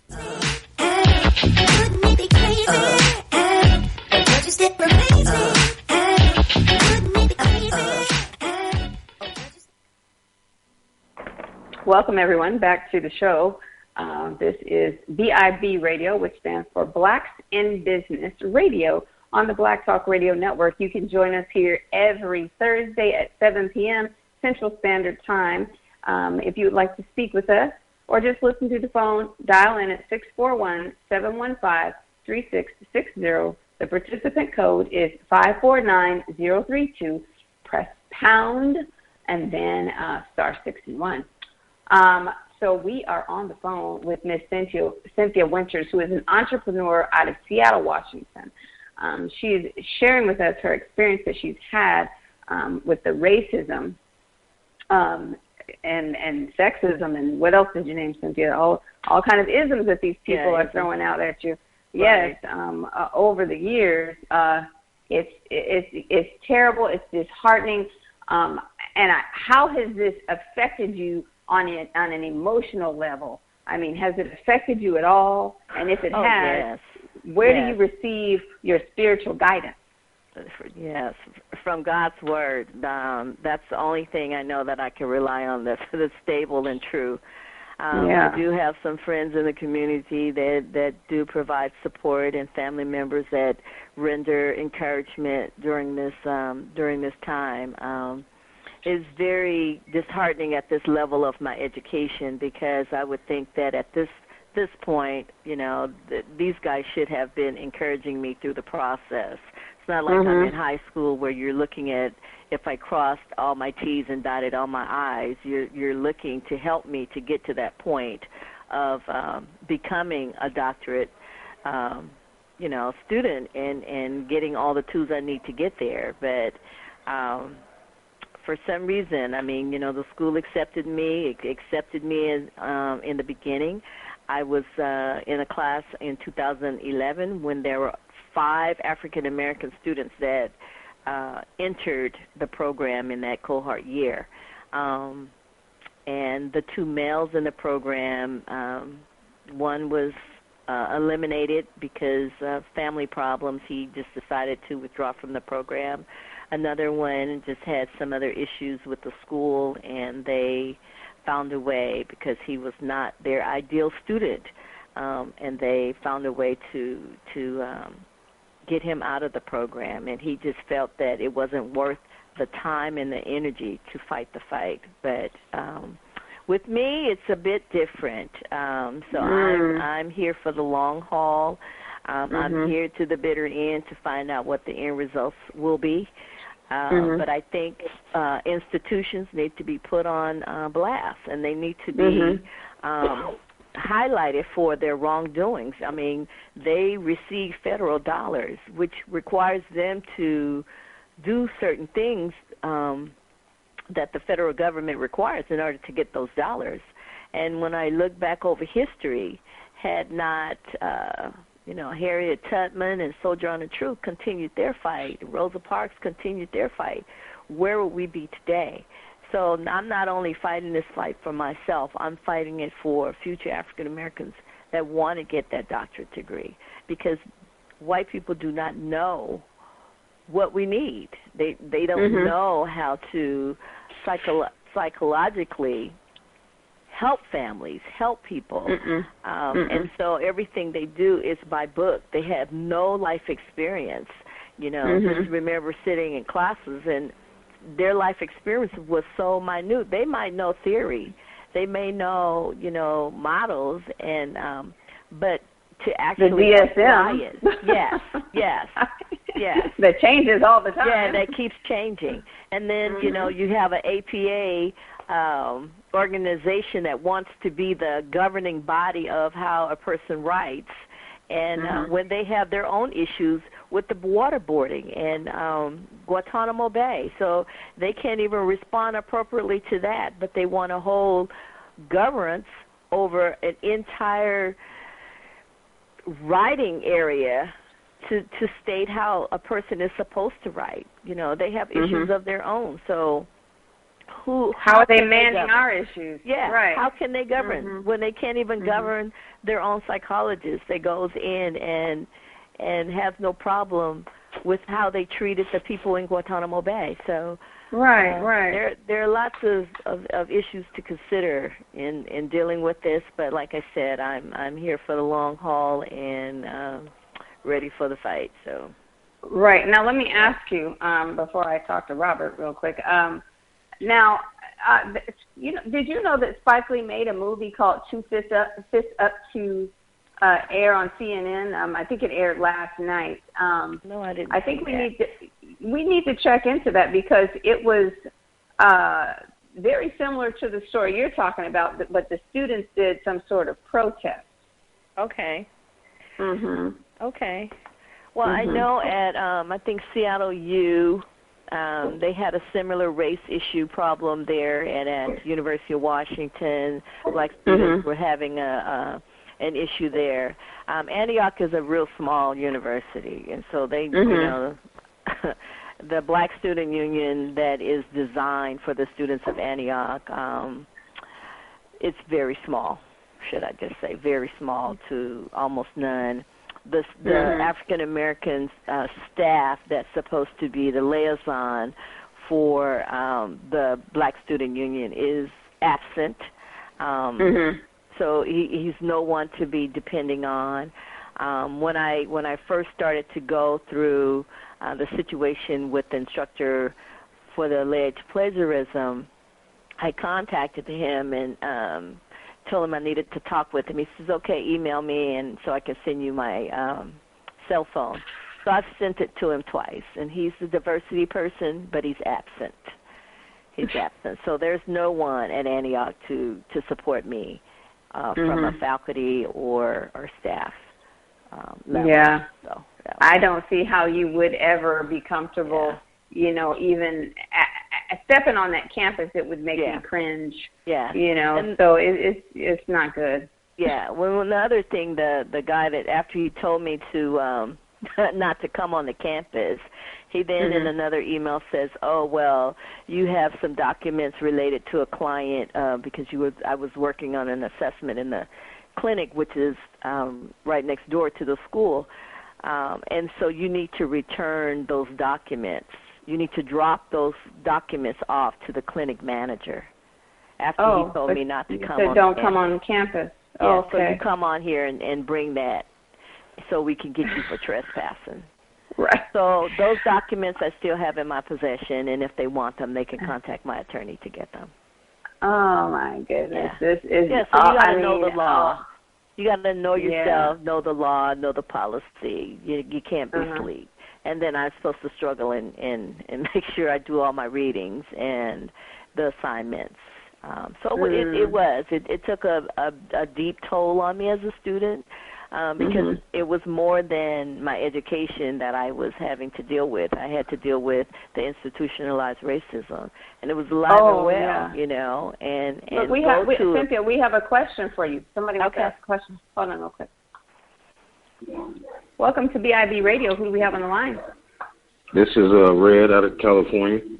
How you doing? Hi, Red. How are you? Wonderful. Nothing. I'm just, calling to get my little input. You know how they did the little girl in the 4th grade about the Malcolm X situation. I remember that. Remind us. No. She was writing about Malcolm X or something, and they wouldn't let her. And the parents had to come. It's on YouTube. I'll look that up. She wasn't allowed to write about it. Little black sister. Okay. Okay. So, I wonder if you can post that for us. Post that on the BIB site. On the BIB site, I will. And I got a petition going for the parents at the zoo, and I'm gonna post that as well. Okay. Y'all know about the zoo situation, right? Yes. Okay. Yes. Okay. Yeah, they're trying to charge. Can't miss that one. Yes. Yeah. The mother has been given probation. And sister, keep fighting, Stand up for someone, don't stand up at all, Yes. My paper was on the lead in the water in Flint, Michigan. Hey, to the caller, can you hear me? This is Scotty, the engineer. Hey, Scotty, how you doing? Okay. I just read during the program that the mother of the child of the zoo situation, they gave her probation. Wow, you're lying, man. That's what this news story said. They gave her probation. Wow. Yeah, well, they said at first there was not going to be any charges brought, but we knew that was not. Well, yeah. But they're not trying to take. They're not trying to take the children, right, Scotty? No, I guess this is not really criminal charges. These probably took them to family court or something like that, and she probably agreed to something with social service and gonna be on probation for a year. For what? I mean, what would the probation? Scotty, what would the probation be about if CPS is not involved? Say that again. Well, from what I understand, CPS is involved. Oh, okay. Well, that's what I said in the beginning. I know we've kind of veered off, but it's okay because that's what we do. The thing is this. They're either going to, because there's several agencies involved. There's the child care agency because she owns the child care. Then there's the Child Protective Services, Child Protective. Then you have the police, and then you have the state as an entity by itself. So somebody was going to come against her. You think, ooh, what a relief. This one thing didn't happen with this one agency, but you still have several other agencies that will get you. Right. They will get you. Yes. Right. We can't, we can't do nothing, man. They just attack us for every little thing. Well, that's what they want us to feel like we can't do nothing. But they're not that smart. They're always. I didn't mean it to say it like that, but every little thing we do, I should say, every little thing that happened with us, it's like to the max. Because I went on YouTube and looked at where some Caucasian children fell in, and it was none of this. Yes. Yes. Yes. Yes. Yeah. Well, nobody watches nobody watches their child 24 hours. Even when you take them out in public, nobody does that. There's always some child children at that age. Yes, he's inquisitive. He wanted to know. You know, you show all this stuff on television. It makes a child think that it's invisible. Yes. They can do whatever. You know, you go back to, so that mama needs to talk about what's shown on television. What was my child exposed to? This is what you're putting out there to say it's okay. So obviously he's probably seen something on TV where somebody got into something with an ape, you know, with the gorilla, and nothing happened to that child. So why would fear come upon him? Or he saw gorillas talking on The Lion King or one of those movies. So he thought he was going to talk to the gorilla too. There you go. So you know that their perception is different than ours. Yes. If anything, the mom needs to get an attorney. Don't think it's settled. She needs to get an attorney. She needs to sue the zoo. Yeah. Right. She needs to get an attorney. There's no way possible. There's no way in any environment that you go into publicly that houses any type of danger with wild animals, should any child be accessible to go walk right into that environment, that cage with such animals. So that's, for me, I've been saying that all along. I say, well, the bigger picture is the zoo needs to be sued because that child found a loose link in their security. Right. I also heard that the gorilla climbed up. Like the boy had gotten in a certain area in there, but he didn't fall down. Hold on, Cynthia. Somebody has a lot of background noise. Caller, is that your background? It might be. Let me go to another room. Okay, thank you, because it's all being picked up on the recording. Okay, better. There you go. So that the gorilla reached up and grabbed the little boy. From, you know, like he might have climbed under the gate, but he didn't really fall all the way down. That the gorilla went up and got him and caused him to fall down. So, you know, that's something else that needs to be looked at before, you know. From what I understood, they were saying the gorilla wasn't supposed to be able to get down there that far. He wasn't even supposed to have been able to get that way down there. It was like a 15-foot drop or something. And they saying the gorilla wasn't even supposed to be able to get down there. Yes. Well. Yes. Yeah. I don't know. It's all just a tragedy. You know, that's why we have to have programs like these where we talk about these issues, not just talk about them, but we come up with solutions. We know that there is a system that is against us. Does that mean we can't move forward? Absolutely not. But we just have to think of strategic ways in working with one another and getting past these oppressive systems, you know, like you're doing, Cynthia. We have to get the word out. That's why I wanted you to come on today, because although we are an entrepreneurial show, you are an entrepreneur and you're going through this situation that has affected your life greatly, you know, and it's just not fair. And we here at the network, at this station, we are here to help you get the word out. I mean, I don't know if we need to make a commercial, if we need to do some kind of rallying type of thing, but whatever it is, this is a solution-based station, so we're definitely going to do that. Robert, you've been sitting at bay for a while. Do you have anything to say to Miss Cynthia? Well, you know, it's typical America news. You know, America KK news. That's all this is, and I'm not the least bit surprised by anything that sister is going through at the college. 2 black students in the classroom. The rest is, you know, other than us. And the faculty, as you say, the staff is very white. So, I mean, those things that you experiencing, we pretty much can almost imagine would be happening in some capacity on that campus. My approach is, and I stand the way I've always stood, is that's why BIB is the show. That's where the root of it comes from. Not enough black business, and when there's not enough black business, the transferring the black dollars to black hands, then there's no way to fund politicians to speak on our behalf, There's no way to open up local elementary, high school, as well as college facilities to educate on our behalf. And what the sister is experiencing is a result of a lack of educational facilities in the black community and for black people in this country. Mm-hmm. So, when it all stems back down, we have to integrate ourselves into a culture, a reality.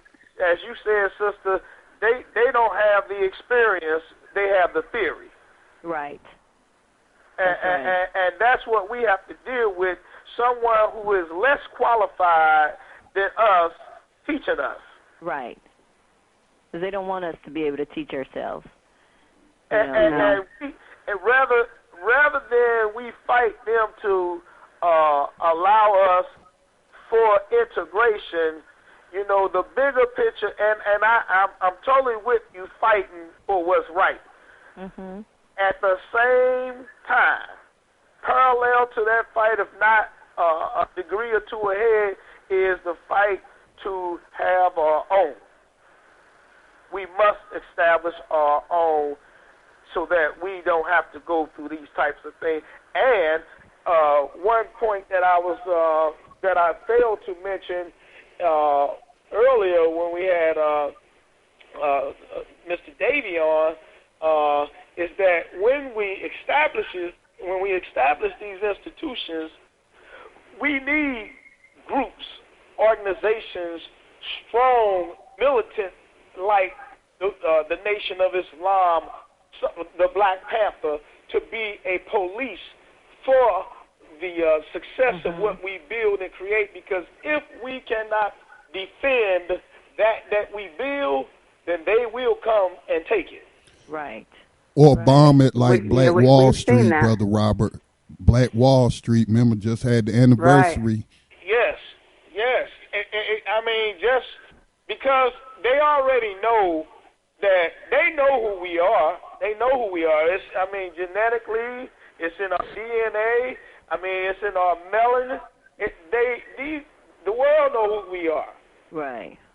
Now, it's not by chance that they want to keep us arguing. I was looking on Facebook this morning, and I haven't even had the heart to post anything really on Facebook because we are so all over the place with our black consciousness that we are not organized on one thing. But we conscious in so many areas, and everybody wants to be the chief, but nobody wants to be the Indian.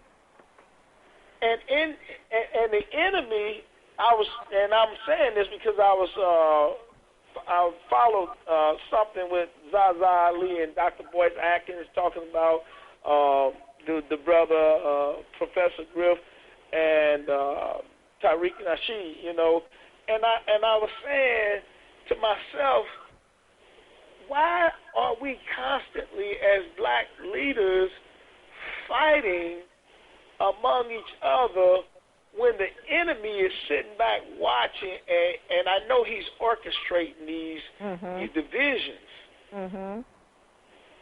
Yes, we got to acknowledge each other's brilliance, and it goes back to what I always say, settle on the best part, and that's not my saying, since I just learned what plagiarism is. I must say I heard that from the Honorable Elijah Muhammad. Settle on the best part of the human being, and don't focus on the worst. We build on the best part of each other. We all are brilliant men and women. Yes. Brother Robert, if I may just ask you to consider something, why there is bickering and stuff among our leaders. Well, on leadership, you had great leaders are great servants. In order to lead, you got to be willing to serve. You know what I'm saying? So that's where people get it twisted. They want to be a leader without serving. So Exactly. that's what I wanted to say on that. On the disunity in the black community, bro. Everybody ain't on our side. All throughout history, you have had a certain class of black people who put money before their people. And the enemy exploits that. And he has always used bribery, coercion. If he can't corrupt you, then he kill you.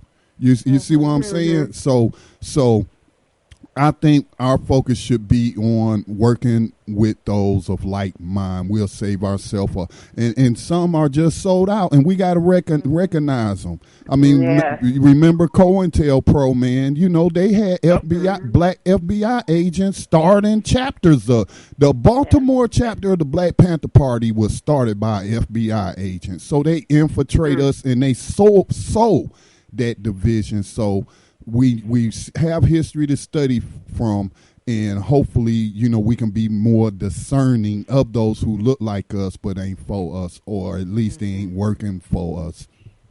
Right. And we have to stop lying to ourselves, though, because the people who we feel should be for us, we consider them for us, but they're really not for us. And that could be within your own household.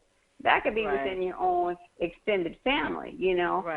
When we see these truths emerging, we need to act on them. We need to move away from those that are not for us. And it's, you know, it's not hard to do. We just need to stop being so sentimental and emotional about certain things and just go ahead, move forward with those that want to build with you. Go ahead and build and get this work done, because we can do greater than what we have in the past, but we just have to come together. Yes. And it's a sacrifice to build. You know, when I say build a nation, I reference that because coming into the Nation of Islam, that was one of the main things that attracted me, and the whole ideal of building a black nation. I bought that. I was hooked and synced on that idea. I mean, it just resonated with me about black people having their own townships, that we policed our own neighborhoods. That just totally was like, okay, yeah, I bought into that, and we can do this. I know we can do it. We have the money to do it. We got to really put our egos. That humbling experience, the humbling part of what you said, Scotty, in reference to being a servant. When you can truly love to be a servant, you will become a great leader, but you have to love to be a servant to the people more than being the one that's always out there being seen. The hell with being seen. It's too much work that needs to be done. Like you said, and I totally agree. Like minds need to get with like minds, and we need to time out for a whole lot of meetings. This is one of the I've been going to meeting after meeting after meeting after meeting after meeting, and you get too many people suggesting stuff, and then again here goes all the egos. Let's just put things in motion. And build around those individuals that are in motion. Our interview earlier today, and I like to say about myself, I like to think that I'm a pretty sharp individual. However, I know that I'm a leader in my own right. However, it's better for me to take what God has given me as a gift and put it with someone who may be 2 degrees or 3 degrees above where I am in my development, and help them to develop something that they're doing that's like the Dudley Foundation. And let's just say if we all decided we want to go help this man build that bigger than what it is, it doesn't take away from our dreams, our goals, and ambitions. We liken that to I always look at the Microsoft story. The 13 entrepreneurs that came together with Bill Gates, and they built this Microsoft. Some of them went on all of them are rich. Some on basketball teams, on other big high-tech businesses. All of them went on to do great things. But to start off with 13 entrepreneurs and they form one business and build. That's a hell of a model. Right. Well, we got to just conclude. We want to thank all of our guests today, Ms. Cynthia Winters and also Mr. Jimmy Davies. Everybody join us here again next week on BIB Radio on Black Talk Radio Network. We thank you all for joining us. Have a wonderful night. Thank you.